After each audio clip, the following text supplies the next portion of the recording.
We've got breaking news at the top of the 4:30 half hour in the trial of the convicted Charleston church shooter Dylann Roof. The jury has come back after a few hours of deliberations. They've come back now with a verdict. NBC Charlotte's Savannah Levins has been on top of this trial. She's live in Charleston for us right now. All right, Savannah, I know that things are happening quickly down there right now. What can you tell us?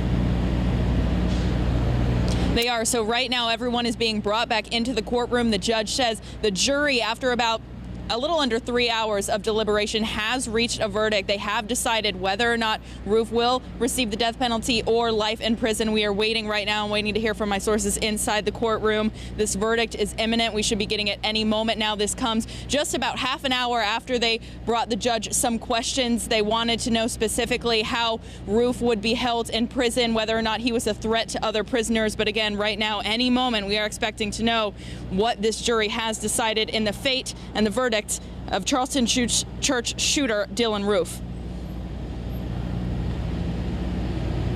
So, Savannah, just a quick question. What's the mood outside the courthouse? Is there any kind of a crowd gathered? I mean, we're looking at the shot of you there, and we see some police vehicles behind you, but there doesn't seem to be anybody around. Is there anybody out of view that we can't see? Is there a crowd? You know, police are here and they're really trying to keep the crowds off of the streets for now. They're trying to keep the streets clear as we wait for this verdict. There's a big gaggle of media here, but beyond that, they've been trying to keep it clear. Again, people do pass by and they're asking about our presence here and they're asking about the verdict. I think so many people are just waiting for this, frankly, nightmare to be over that's stretched more than a year now. Yeah, have you been talking to a lot of the people on the street there, a lot of the business owners? I mean, I guess, yeah, you just summed it up, really, that they just want this thing to be over and to go away. But what about the family members and the people that have an intimate connection to that church?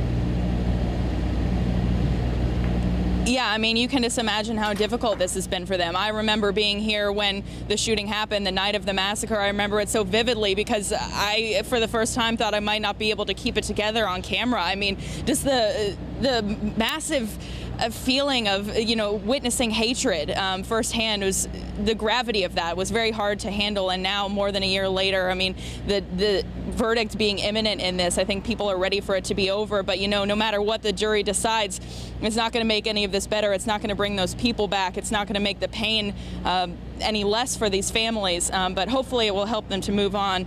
Again, I'm checking my phone just for my sources inside the courtroom, waiting to hear what that jury has decided. Savannah, we know that you're working hard down there, and we know that everything is happening really, really quickly. We certainly will keep you right here so that we can find out as soon as you find out. Right now, our Fred Shropshire has joined us here on the anchor desk. And Fred, last year, right when you started here at WCNC, you actually spent a great deal of time in Charleston shortly after this this horrible tragedy, this church shooting happened. And now here we are, you know, well over a year later. Yeah, it was June. It was June of 2015 when I first started my first week on the job, getting acquainted. The first assignment, well, we were supposed to get acquainted with Charlotteans and city leaders, but we had to jump into this story. It was such a big story and such a terrible occurrence. And you know, one of the things that that strikes us is really the whole process. For me personally, just seeing how the family has dealt with this, seeing how the public dealt with it initially, and seeing and hearing from Dylann Roof himself talk about how he wanted to start a race war with this, and the reconciliation that's gone on in the state of South Carolina and across the country, really. I mean, people are still dealing with this, so it's interesting to see how even the jury is handling this, the questions that they came back with concerning Dylann Roof's welfare, what his life might look like in prison, what kind of access he might have and connection he might have with other inmates. These were concerns of theirs. It's never been a question whether he was guilty or what his intent was, right. But basically what kind of punishment goes into prosecuting a crime like this. Well, you never know what happens behind closed doors in jury deliberations. I mean, it's always the crystal ball when the anchor says, well, when's the jury coming back? And it's like, nobody knows. But given those questions as they come back into the courtroom and they're asking about the things that you just mentioned, leads us all to believe that there might be some sort of a conflict or at least a heavy discussion in that room about whether or not to give the death penalty versus giving him life in prison. I think a lot of people assume that maybe giving him giving him the death penalty was kind of a slam dunk, for a better word, but not necessarily the case maybe. Yeah, and it depends on the reasoning too of the jurors who are part of the process here as well. You know, back in December last month, they took 2 hours, I think, 2 or 3 hours, maybe less than 3 hours, to come back and find him guilty on all charges. So, you know. Did you think that was fast? It's all subjective, you know, because when you select those jurors to take a look at this, you know, we all think that, we want to think that this is completely objective. But the reality is that we're human. We bring thoughts and we bring feelings to these things. We bring emotions. We're not robots. Right. Given that, it's a pretty fast, to me, that's pretty quick. It's pretty quick, given all of the evidence that has to be weighed, all of the considerations that have to be taken into consideration. Yeah, and we all still feel it. You know, we certainly have the local connection here with Malcolm Graham. His sister was one of the victims there that horrible evening, and we've certainly had conversations with him about what it's like to lose a family member, a victim of such hatred. And the reality, too, with him, with Malcolm Graham, is that he recently, you know, this was actually last year when I had a conversation with him. It was still very raw, and he talked about that during an MLK breakfast that the YMCA holds. Recently, he talked about how he is not ready, he is still not ready to forgive. So, I mean, this is something that is very personal. The emotions are still fresh. Very difficult to deal with. We're going to continue following the story and check back in with our Savannah Levins down in Charleston to see if we have gotten that verdict. We will be right back. We're going to take a quick break. Stay with us.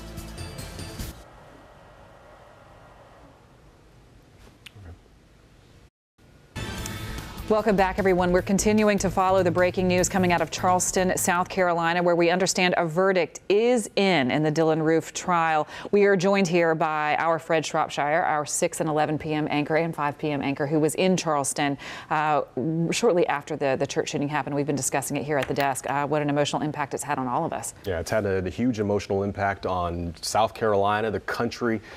Mourned, and even the president, you'll recall, after all of this happened, was in Charleston, South Carolina. Let's go out to our Savannah Levins, who's been standing by. You've been covering this from the very beginning, even when this shooting happened, Savannah, and now you are awaiting what's going on in the courtroom. Can you bring us up to speed on where we are now?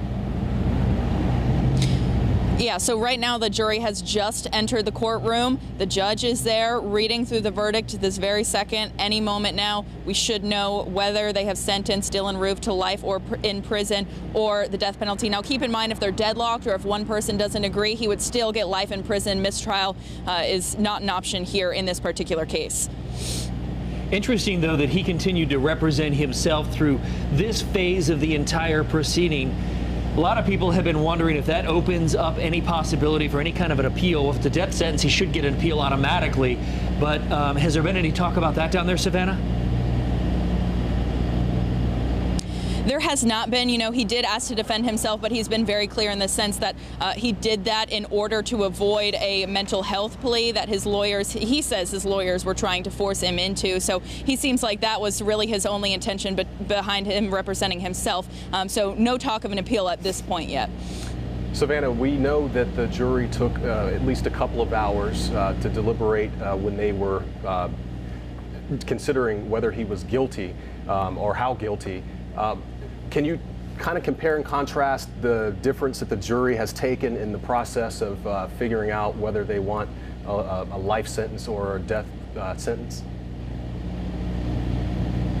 Well, you know, the jury's been pretty swift. When they went over those 33 federal counts, they were there less than 2 hours before they found him guilty on all counts. And I do want to give you an update. The jury just unanimously proved that Roof has inflicted serious bodily injury. Remember, there's a lot of things that they have to go through. They said the verdict is several pages long. So forgive me for looking down at my phone. I'm getting my sources inside the courtroom telling me what the jury is reading right now. So I'll keep you updated on that. But yes, they have confirmed that he inflicted serious injury. That was just one of the sections, certainly of many here that they're looking over. Yeah, and when they're reading these verdicts, I mean, it is not just a matter of coming back into the courtroom, as we all know, and delivering just a verdict, guilty, not guilty, or death or life. They run through this litany of pages. And Savannah, I think you referenced it was 9 pages long, or it is 9 pages long. So it's going to take another couple of minutes before we get through all of this before we learn his fate. Yes, and they have also just confirmed that he committed that crime after planning, unanimously Yes. So again, they're going through all of these different factors right now. So as you said, several pages long. It's going to be a long next couple minutes as we find out what the verdict is. Who's in the courtroom giving you this information? How are we getting this relayed to you? Because this is federal court, and for those people who don't understand, while sometimes there is a camera in the courtroom, in federal court there are no cameras allowed unless there's some extreme exception made, but rarely it ever happens. So who's giving us this information? That's right. So there's a separate media room where they have the trial projected on a TV screen. So we do have sources. We have media partners inside watching this unfold right now, and they are texting me information. They are tweeting it out live. This is really the power of technology. We're hearing it step by step what is happening in that courtroom, even though cameras, as you mentioned, microphones not allowed in the federal courtroom.